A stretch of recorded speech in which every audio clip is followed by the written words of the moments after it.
우리 옆에 인사하시겠습니다. 성도님 하나님께서 함께 하십니다.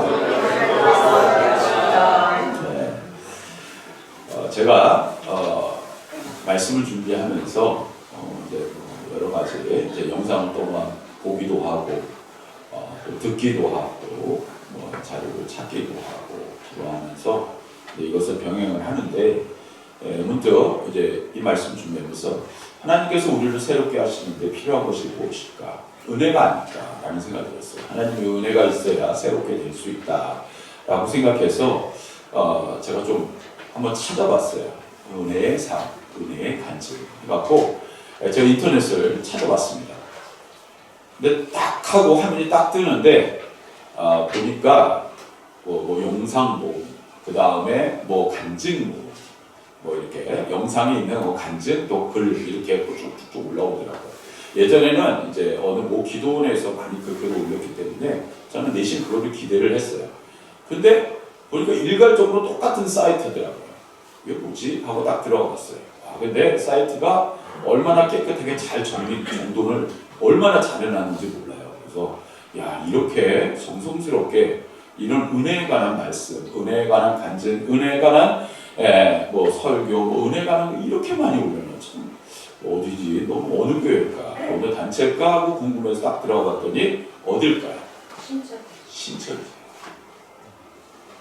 신천지가 얼마나 정성스럽게 그렇게 해놨는지 이게 그런데요, 밖에다가 신천지라고 안 써놨어요.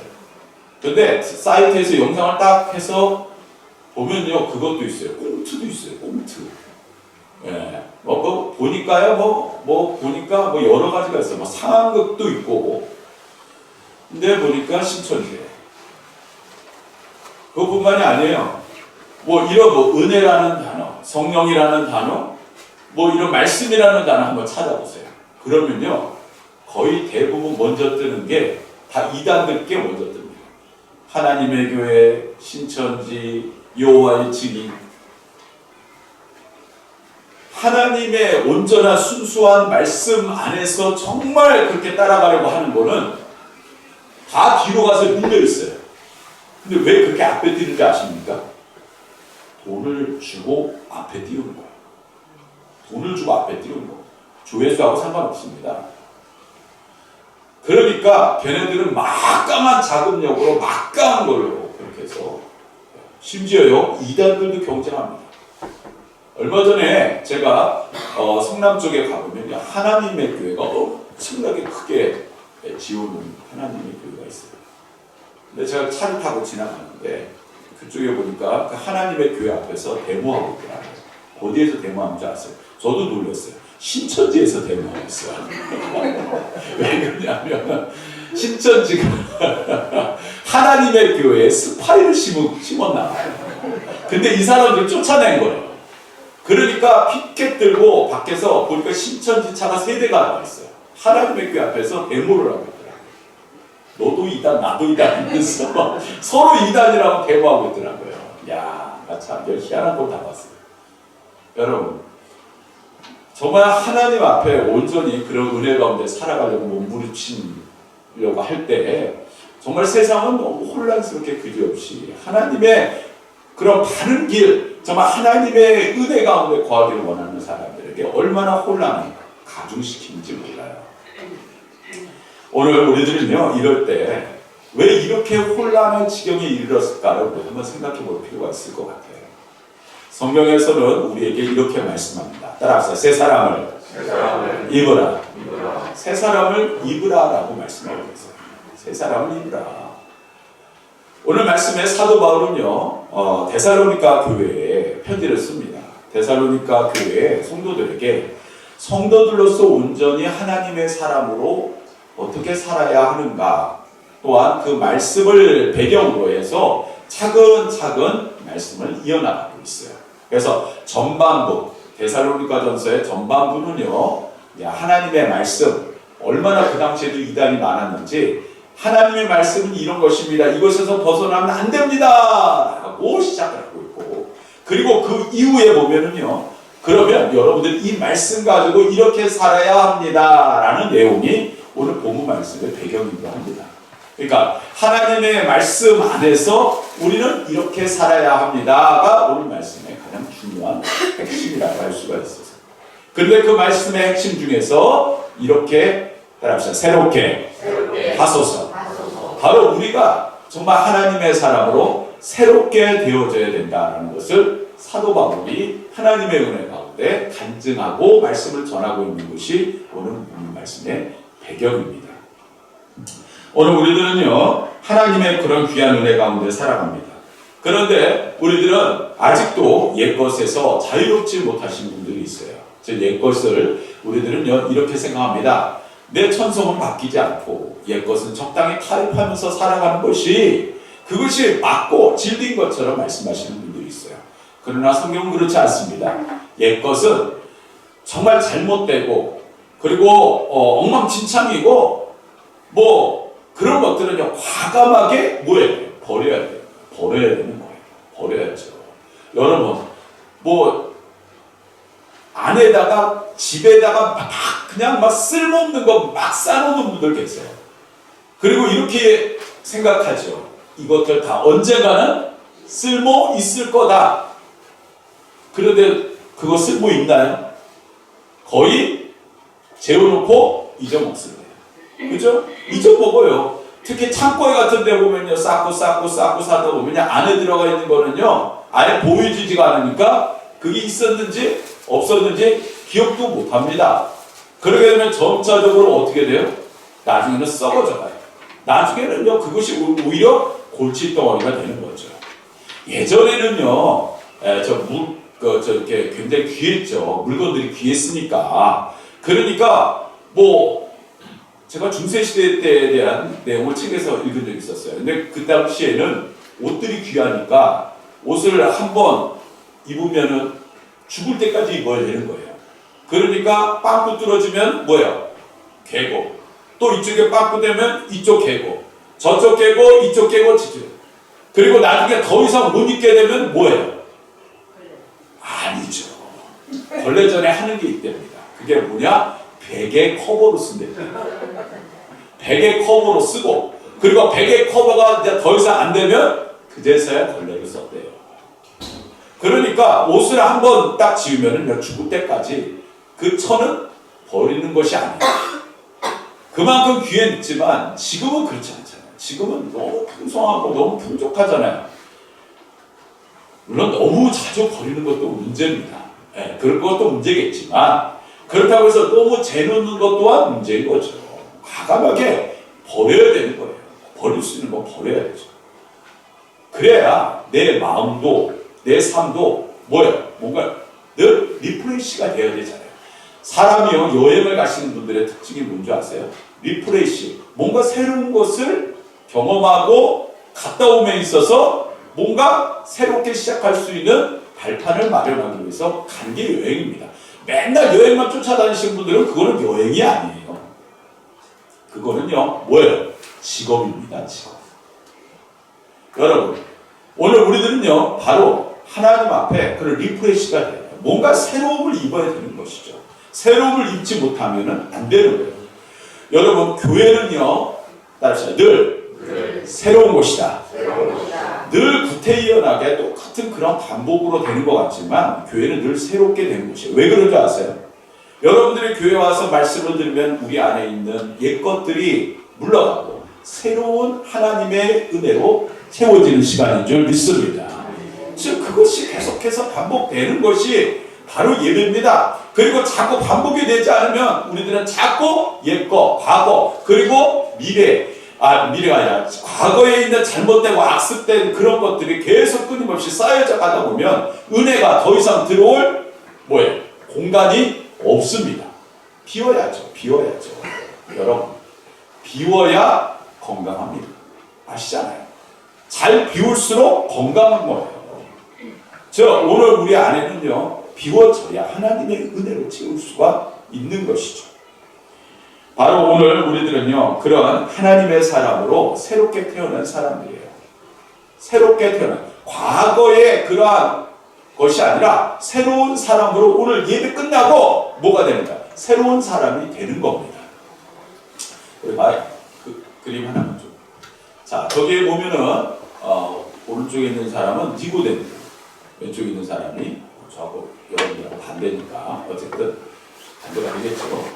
예수님과 니고데모예요. 어찌됐든 예수님과 니고데모가 이제 대화를 하는 내용이란 말이에요. 자, 니고데모라는 사람은 그 당시에 굉장히 대단한 위치에 있었던 사람. 일단 복장부터 뭔가 범상치 않죠. 좋은 옷, 많은 오래된 경륜, 지식, 그 당시에는 최고의 엘리트였던 사람이에요. 그런데 그가 예수님을 찾아와서 물어봤던 것이 뭡니까? 제가 어떻게 해야 구원받을 수 있겠습니까? 예수님께서 뭐라고 하셨죠? 다 물어봅니다. 말씀 잘 지켰느냐, 뭘 했느냐, 다 했다라는 거예요. 그랬더니 예수님께서 뭐라고 하셨어요?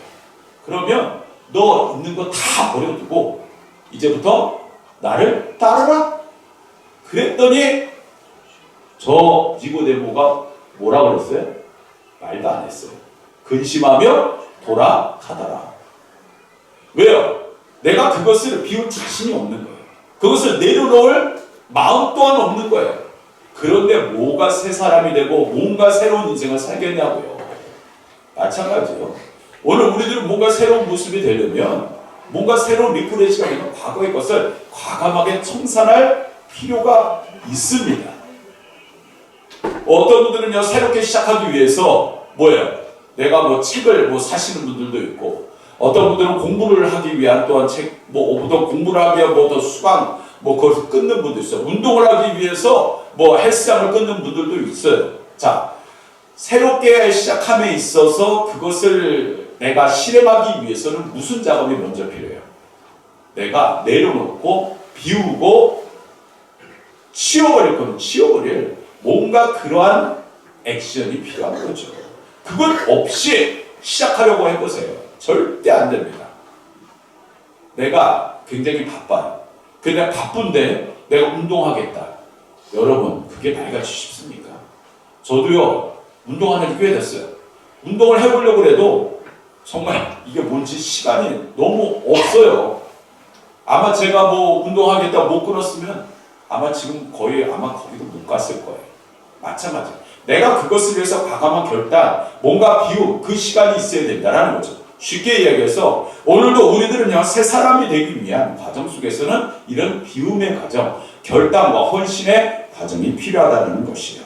그러면 우리는 새로운 사람으로 거듭나는 그런 과정을 겪게 됩니다. 물과 성령으로 태어나지 않아 우리들은요, 하나님의 사람으로 그리고 온전한 천국의 백성으로 살아갈 수 없어요. 물세례야 우리는 다 받습니다. 과연 그런데 여러분들은 성령 세례를 받으셨습니까? 성령 세례라는 것은 우리들은 굉장히 어렵고 굉장히 고리타분하고 뭔가 우리와 동떨어진 그러한 말씀도 들리지만 성령 세례는 오늘 이 시간에도 여러분들의 심령 속에서 예수 그리스도께서 여러분들의 심령을 두드리듯이 성령께서 여러분들과 함께 하시길 원하시고 계시다는 거예요. 따라서 성령의 충만함을 받으라. 교회와 성도가 살아남으려면 성령의 충만함이 있지 않으면 교회와 성도는 결국은 무너지고 결국은 사탄의 자식이 될 수밖에 없는 겁니다. 성령의 충만함이 우리 안에 있어야 되는 거예요. 오늘 우리들은요, 성령의 충만함을 받고 하나님의 새 사람이 되었습니다. 그럼 이 새 사람이 되고 나서 우리들은 그 새 사람으로 멈춰져 있어야 돼요? 아니에요. 우리들은요, 바로 그리스도의 아는 분량까지 성장을 해야 됩니다. 그 성장하는 그러한 과정, 그 과정이 굉장히 우리에게 필요한 거예요. 성경에 보면요, 모세라는 인물이 하나님께 부름을 받고 그가 바로 하나님, 제가 그런 정말 이집트 왕자였을 때 오히려 내가 하나님 앞에 부름을 받았으면 하나님께서 이집트를 통하여 전 세계에 정말 하나님의 나라 킹덤 오브 갓을 갖다가 아마 더 크게 만들었을 거라고 생각할 수가 있을 거예요. 만약 그렇다면. 그런데 하나님께서는 이집트의 왕자, 이집트의 왕으로서 되어 있을 때 모세를 쓰셨나요? 아니거든요. 오히려 빡세게 사막에서 굴렸어요.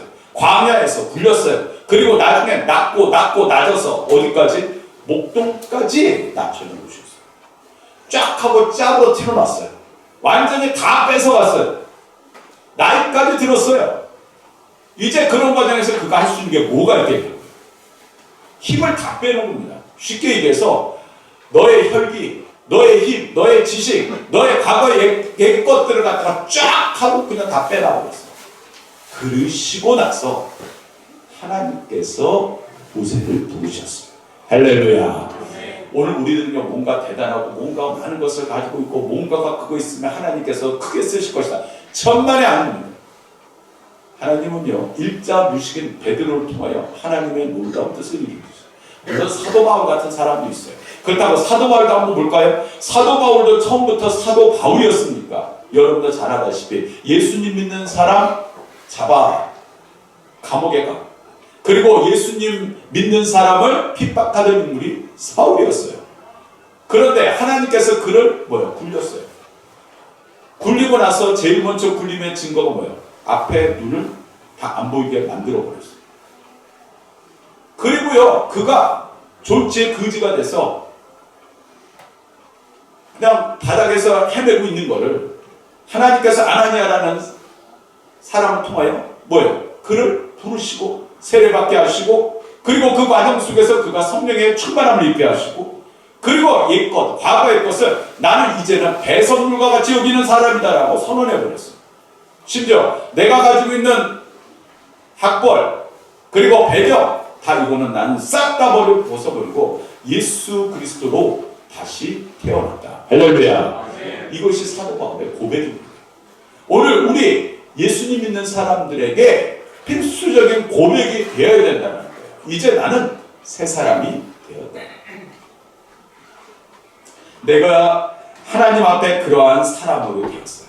자, 그런데 사도 바울이요, 그냥 어느 날 그렇게 되고 나서, 야, 나는 이제 한 번 딱 그거 됐으니까 이제 나는 완전히 천사와 같이, 나는 성자와 같이 그런 인생을 살게 될 거다.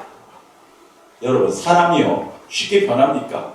성령의 충만함을 받고 하나님의 은혜 가운데 거할 때 있으면 참 좋죠. 그런데요, 사람은 약합니다. 갈대와 같아요. 그러다 보니까 쉽게 넘어지고 쉽게 자빠지고 쉽게 귀가 얇아서 듣게 되고, 그러면서요, 은혜 안에 있으면 상관이 없는데 은혜 바깥으로 자꾸 밀려나가요. 그러니까 사도 바울도, 여러분들이 잘 아는 그 위대한 사도 바울도 이렇게 고백합니다. 내가 이미 얻었다 함도 아니요 온전히 이루었다 함도 아니라 오직 내가 그리스도 예수께 잡힌 바 된 그것을 잡으려고 달려가노라. 할렐루야. 우리들이 잘 아는 푯대를 향하여, 바로 나도 그 예수 그리스도라는 푯대를 향하여 달려가고 있는 겁니다. 오늘 우리들은요, 바로 그러한 과정 속에서 주님을 바라보고 나아가는 거예요. 자, 여러분, 예전에는요, 그런 얘기 참 많이 들었어요. 바로 물어볼 때, 너 구원받았어? 여러분들에게 묻겠습니다. 여러분 구원받았어요? 네. 옆에 눈치 보시다가 아멘 하시는 분도 계신데, 근데요, 이 말을 가지고 이단을 주장하는 사람이 있다는 거 아세요? 근데 의외로 많이 하는 이단이 이걸 써먹습니다. 누구냐 하면 구원파. 여러분 구원파 들어보셨죠? 세월호 사건의 배경됐던 그 구원파. 구원파가 전도할 때 쓰는 제1, 그게 너가 구원 받았느냐 할 때 바로 아멘 안 하면요, 너희들은 구원 안 받을 거야. 지옥 가는 거야. 이렇게 말했어요. 근데 나도 예전에 보면 들어봤을 때 빨리 대답해야 구원 받는 거다. 근데 요번에 이제 지난주에 이제 우리 집안 사경회가 있었죠. 사경회 때 첫날 오셨던 목사님께서 여기에는 요한 웨슬리에 대해 말씀을 해주셨어요. 근데 갑자기 문득 제 마음속에 예전에 잊혀졌던, 신학교 때 배웠던 잊혀졌던 한 구절이 떠오르거든요. 조금 어려운 말이지만 쉽게 설명을 할게요. 원체 용어로는 점진적 성화라는 말이에요. 이 점진적 성화라는 말이 뭐냐면, 요한 웨슬레가 은혜를 받았어요. 올드스게이트 거리에서 하나님의 말씀을 듣고 은혜를 받았어요. 그 은혜를 딱 받은 순간 나 이제부터는 천사 같은 삶이 될 거다 라고 선언하고 천사와 같은 삶을 살았을까요? 그는 끊임없이 그 이유도 계속 내가 그 은혜 가운데 거하기 위해서 기도하고 말씀 보고 예배하고 그리고 늘 주님이 원하시는 뜻 가운데 살려고 몸부림치는 생활로 점차적으로 주님이 아는 그리스도의 분량까지 자라가기를 열심히 노력하는 삶을 살았는데 그 삶이 점진적 성화였어요. 그렇죠? 우리 감리교인은 저하고 여러분 지금 감리교인이잖아요. 우리 감리교인은요, 주님께로 향하는 그 과정까지 끊임없이 달려가는 거예요. 한번 내가 구원받았으니까 예배 안 가도 돼. 나는 구원받았으니까 기도 안 해도 돼. 나 구원받았으니까 나 다른 거 안 해도 돼가 아니에요. 우리는 끊임없이 점진적으로 늘 주님께로 향하는 그 과정 예배, 기도, 찬양 그리고 말씀 그리고 끊임없는 그러한 훈련 가운데에서 주님께로 향하여 주님께로 주발하게 인생으로 더욱더 자라나 열매를 맺게 되는 인생, 그것이 주님이 원하시는 인생인 줄 믿습니다. 하나님은 오늘도 우리의 부끄러운 거 율법이라는 것은 뭡니까? 부끄러운 것을 갖다 드러내게 하시고 수치를 보여주고 끝입니다. 그리고 너 그렇게 살았으니까 벌 받아요. 아닙니다. 우리 예수님은 그렇지 않으십니다. 예수님은요, 오히려 그 아픔, 상처, 그것을 감싸주시고, 치료하여 주시고, 위로하여 주시고, 소망 가운데 살게 하시는 분이 예수님이신 거예요. 율법과 예수님. 한쪽은 드러나게 하지만, 한쪽은 품어주고, 사랑해주는 것. 그게 우리 예수님이신 거예요. 오늘 우리들은 저 천국을 향하여 나가는 사람이죠. 하나님의 자녀로 살아가는 그러한 삶을 주님께서 원하세요. 그럼 우리는 하나님 나라의 백성이죠. 그럼 하나님 나라의 백성으로 살아간다면 우리는 어떻게 살아야 되느냐? 우리 다 같이 25절 말씀 읽겠습니다. 우리 다시 읽습니다. 시작. 그런즉 거짓을 버리고 각각 그 이웃과 더불어 참된 것을 말하라. 이는 우리가 서로 지체가 되리라.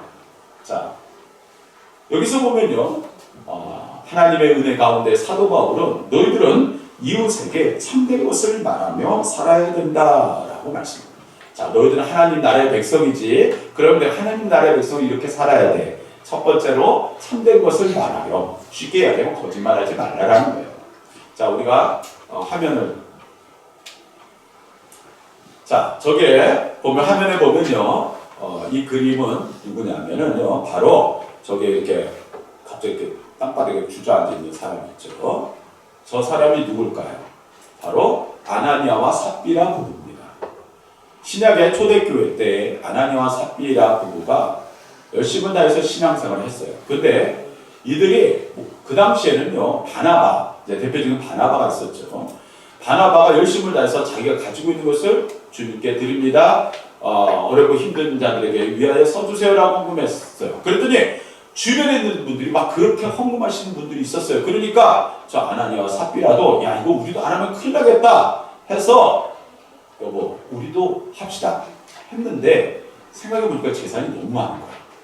재산이 너무 많으니까 그냥 조금 띄워놓고 조금 띄워놓고 드려도 누가 알겠어? 이 정도 하는 것만 해도 어디야? 하고 들고 갔어요. 그랬더니 베드로 앞에 갔더니 베드로는 이미 알고 있었어요. 그가 뭐 소식을 들어서 알았나요? 아니죠. 성령이 그 안에 함께 하시니까 이미 그가 저런 마음을 가지고 나온 것을 알았어요. 베드로가 너 진짜 이게 다냐? 너가 원하는 뜻대로 하나님 앞에 서약한 대로 네가 하나님 앞에 드린 것이냐? 네? 어떻게 돼? 하나님께서 저에게 이렇게 축복을 주신 게 아니에요. 너의 생명이 이제 끝이다. 해갖고 저 아나니아가 죽어버렸어요. 삽비라, 너 이거 물어보마. 너 이거 가지고 있는 거 정말 하나님 앞에 약속한 대로 너가 드리고자 했었지? 네. 너 이게 다냐? 너가 정말 하나님께 원하는 대로 너가 약속한 대로 드리는 거냐? 제가 거짓말 할 리가 있겠습니까? 너도 이제 생명이 이걸로 끝이다. 바로 저 두 부부가 바로 하나님의 생명을 받았죠. 우리들은요, 하나님 앞에 그냥 하나님 한번 눈 감아 주십시오. 정말 신약에 보면 사랑의 예수님, 사랑의 하나님, 사랑의 성령님 하지만 때로는 우리가 하나님 앞에 거짓말하는 죄, 또한 이웃들에게 거짓말하는 것, 우리들은요 정말 생각해 봐야 되는 문제가 아닐 수가 없는 것 같아요. 예전에 제가 목회자가 되는 과정 속에서 예전에 이제 저희 부부를 주례를 주셨던 우리 예전에 세범제교회에 담임이셨고 우리 돌아가신 저희 할머니하고도 너무나 잘 아시는데 김봉록 감독님이시라고, 그분이 97세까지 사셨던 분인데 늘 저에게 하셨던 말씀이 있었어요. 그게 뭐냐면요, 목회자, 성도는 늘 진실해야 된다. 아주 그게 귀에 아주 박힐 정도로 들었어요. 진실해야 된다. 따라합시다. 진실해야 된다. 진실해야 된다. 누구 앞에서? 따라합시다. 하나님 앞에서. 하나님 앞에서 진실되게 살아. 진실되게 목회. 진실되게 하나님의 뜻 가운데서 나아가는 게 그게 인생이야. 그거를 주구장창 말씀하죠. 처음에는 한두 번 들었는데 또 얘기해. 아니 도대체 할 얘기가 저거밖에 없으신가? 그런데 만나면 맨날 그게 진실되게.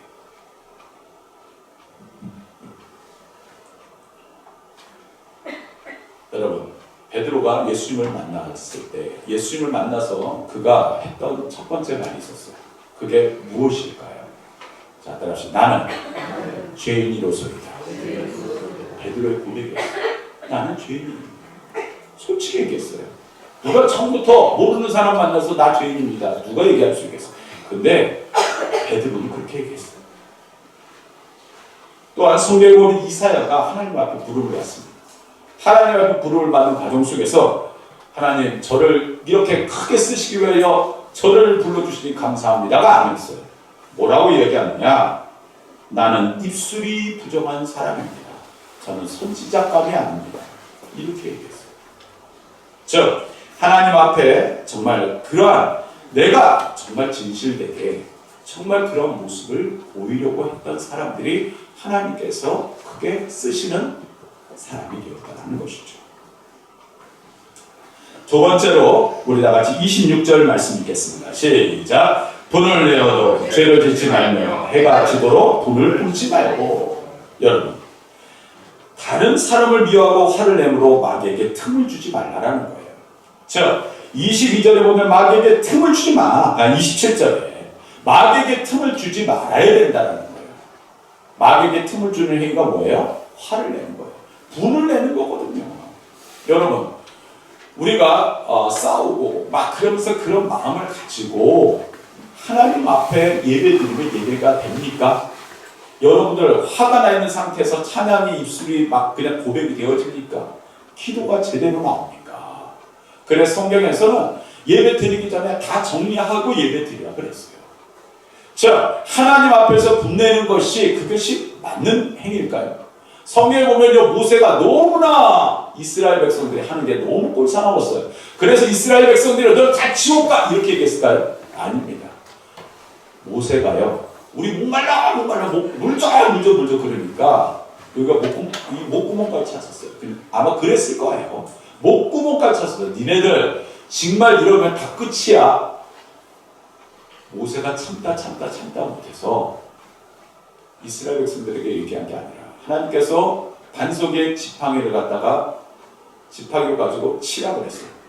그런데 너무나 화가 나는 거예요. 여러분 화가 나시면 그런 분들 있죠. 해서 아우 하나 하고 그냥 팡 하고 그냥 이 벽 같은 데 빡 하고 치시는 분들. 지금 모세의 손에 뭐였지? 능력의 지팡이였어요. 능력의 지팡이 에이 하고서는 한 번 때리는 것이 아니라 계속 두 번을 때려버렸어요. 너무 화가 나니까. 아마 모세도 사람 아니겠어요? 성경에 보면 모세가 뭐 우리가 영화에서 본 것처럼 대단한, 모세는 어떠한 사람이냐고 성경에는 온유한 사람이라고 말했어요.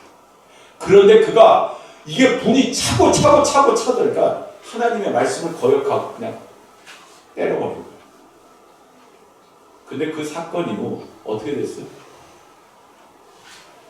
이스라엘 백성들도 약속의 땅 가나안 1세대는 들어가지 못했고, 심지어 모세도 약속의 땅 가나안을 들어가지 못하게 되었더라는 거예요. 한번 불을 내고 확 하고 질러버리고 어우 속 시원해 이러고 땡! 그러면요 우리는 아 그래 그것은 다 잊혀질 것이다, 그냥 잊혀졌으면 좋겠다. 하지만 절대 그렇지 않아요. 불을 내면 낼수록 그것은 상대방뿐만이 아니라, 불을 낸 상대방뿐만이 아니라 하나님도 야 너 그런 마음을 가지고 무슨 하나님의 뜻을 감당하며 하나님께서 축복을 받으며 하나님의 은혜를, 그건 아닌 거죠. 오늘 우리들은 사도 바울이 오늘 본문 말씀 29절 20까지 말씀도 읽겠습니다. 시작. 무릇 더러운 말은 너희 입 밖에 내지 말고 오직 덕을 세우는 데 소용되는 대로 선한 말을 하여 듣는 자들에게 은혜를 끼치게 하라. 자 따라서 듣는 자들에게 은혜를 끼치게 하라. 여러분 밑줄 그어 주시기 바라요. 듣는 자들에게 뭐라고요? 할렐루야. 이야기면 듣는 자들에게 좀 은혜되는 말씀을 하세요. 그 교회, 어떤 교회를 가보면 늘 그 교회는요, 늘 성도들이 웃으면서 은혜 있는 말을 해요. 성도님 잘 될 거예요. 성도님 할 수 있어요. 성도님 기도하면 돼요. 이런 교회가 있는 마음이야. 야 그래 하지마. 야 그만둬. 야 해도 안 되는 거 뭐하러 하냐? 이런 교회가 있단 말이에요. 따라서 할 수 있거든요. 무슨 말이냐? 믿는 자에게는 능치 못함이 없느니라. 이 말씀대로 여러분들의 삶 가운데 반드시 하나님의 응답의 역사가 함께하여 주실 줄 믿습니다.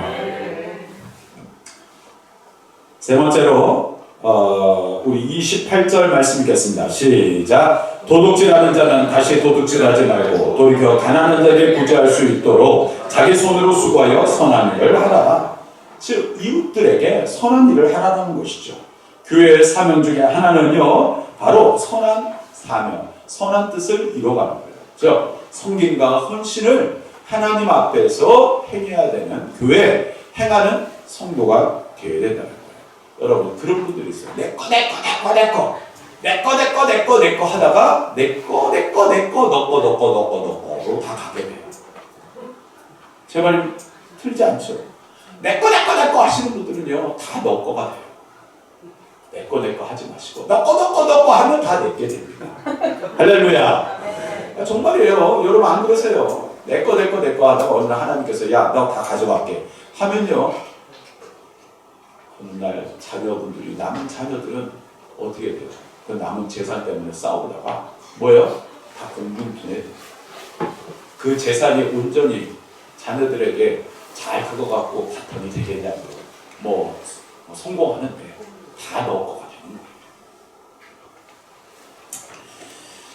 로마서 14장 8절에 우리가 살아도 주를 위하여 살고 죽어도 주를 위하여 죽나니 그러므로 사나 죽으나 우리는 주의 것이다. 할렐루야. 우리는 주님의 것이다. 우리는 주님의 것이기에 내 거가 결국은 이 세상 가면은 다 끝나잖아요. 내 거라는 개념이 없어요. 그러니까 내 자녀에게 물려준다라고 하지만 내 자녀가 그거 받고 내가 또 그거 갖고 주고, 물론 그것이 뭐 잘 이용하게 쓸 수도 있지만 그러나 결국은 한 나라까지 내가 들고 갈 수는 없는 거잖아요. 근데 많은 분들이 거기서 착각을 하는 분들이 있어요. 그게 아니라 결국 내 것이 아니에요. 주님의 것이지. 할렐루야. 우리는 주님의 것으로 살다가 결국 이 세상에 야 이제 너 내려놔 하면 가는 게 끝입니다. 자 이제 우리 마지막으로 30절 읽겠습니다. 시작. 하나님의 성령을 근심하게 하지 말라. 그 안에서 너희가 구원의 날까지 이 지식을 받았느니라. 즉 바로 성령을 근심하게 하지 말라. 성령 근심하게 하면 큰일 납니다. 여러분 성경에 보면 성령 해방죄라는 게 있어요. 성령을 기쁘시게 하지 못하는 그러한 삶, 그것은 굉장히 심각한 문제예요. 자, 하나님의 사람은요, 성령님께서 함께 하시는 삶을 의미하는 거예요. 저와 여러분들 안에 성령님이 계시고 성령님의 인도함을 받고 살아가는 거예요. 그러기에 우리들은요, 그러한 삶을 살게 되면 우리들은 31절에 보면 너희는 모든 악독과 노함과 분냉과 떠드는 것과 비방하는 것을 모든 악의와 함께 버리고 32절 서로 친절하게 하며 불쌍히 여기며 서로 용서하게 하라. 하나님이 그리스도 안에서 너희를 용서함과 같이 하라. 세상에서 제일 하기 힘든 것이 뭔지 아십니까? 용서입니다. 사실 용서, 정말 용서 쉽지 않죠. 그런데요, 하나님께서 오늘 우리에게 은혜를 주셔요. 그 은혜 뭡니까? 로또? 아니에요. 어제 토요일날 제가 결혼식장을 좀 갔다 오다가 어디 앞에 보니까 사람이 쭉 서 있었어요. 야, 도대체 이게 뭘까? 딱 봤더니 앞에 대박집 해갖고 붙어있더라고요. 무슨 대박집? 로또 대박집. 거기 딱 앞에 그저께, 지난번 때까지 9번 1등 당첨. 줄이요, 진짜 밑도 없고 끝도 없이 서 있어요. 혹시 여러분 저한테 거기 어디냐고 물어보지 마세요. 정말 진짜 중요한 것을 우리들이 믿고 살아요. 내 안에 예수 그리스도와 함께하는 그러한 삶과 그냥 로또 한번 딱 맞고 그리고 모든 거 땡. 지난번 말씀드렸죠. 로또 먹고 맞고 땅. 그 다음 교회 안 나오신 분들이 얼마나 많더라는 거. 그 은혜가 아니잖아요. 축복이 아니잖아요. 중요한 건 내가 오늘도 주님과 함께하는가. 그리고 내가 주님 안에서 새 사람이 되었는가. 그리고 새 사람이 된 삶을 이제는 헌신하며 이렇게 살아가는가. 오늘도 저와 여러분들이 이 말씀을 한번 생각해 보세요. 서로 친절하게 하며 불쌍히 하며 서로 용서하게 하는 하나님이 그리스도 안에서 너희를 용서함과 같이 할 수 있는 그런 마음. 하나님, 저도 용서하게 하소서. 용서하는 마음, 그 마음을 갖게 하소서. 할렐루야. 오늘도 온유함과 사랑과 그리고 주님이 우리와 함께 하시는 그러한 삶 가운데서 주님이 주신 은혜 안에 거할 수 있도록 우리가 몸부림치며 오늘도 저 높은 곳을 향하여 주님께서 계신 그곳을 향하여 나아가는 주님의 귀한 자녀들이 되시기를 주님의 이름으로 축원합니다.